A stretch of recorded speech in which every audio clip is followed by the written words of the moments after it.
નેપાળમાં થયેલા તોફાનમાં ગુજરાતીઓ ફસાયા છે। ભાવનગર જિલ્લાના પણ 40થી વધુ ગુજરાતીઓ ફસાઈ ગયા છે। જીતુ વાઘાણીએ વિધાનસભામાં તેને લઈને જાણકારી પણ આપી છે।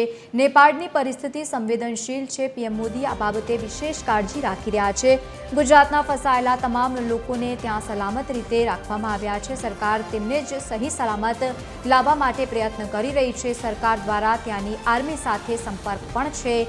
જે ત્યાં નિવેદન આપવામાં આવ્યું છે। આવનારા સમયમાં તમામ ગુજરાતીઓને પરત લાવવા માટેની કામગીરી પણ કરવામાં આવશે।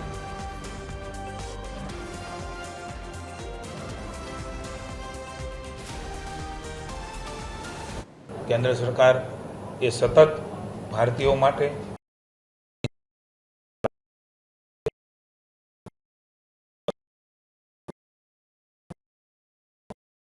જે અમદાવાદના પણ હતા। ગઈકાલ રાત્રે માનનીય મુખ્યમંત્રી ભૂપેન્દ્રભાઈ સાથે મારા વાત થઈ। ભાવનગરના અશોકભાઈ લીંબાણી અને શિહોરના પણ એક ભાઈ એ ત્યાં ફસાણા હતા। અમદાવાદના લોકોને એક હોટલમાંથી શિફ્ટ કરી દીધા, એનો પણ મને ફોન આવ્યો। અને જ્યાં સેફ છે ત્યાં પણ ત્યાંની આર્મી ભારત સરકારના કહેવાથી પહોંચી ગઈ છે। આપના પણ ધ્યાનમાં હશે। આપણા નાગરિકો પરત આવે અને એને કોઈ જાનહાનિ ન થાય એના માટે સતત ચિંતા કરે છે।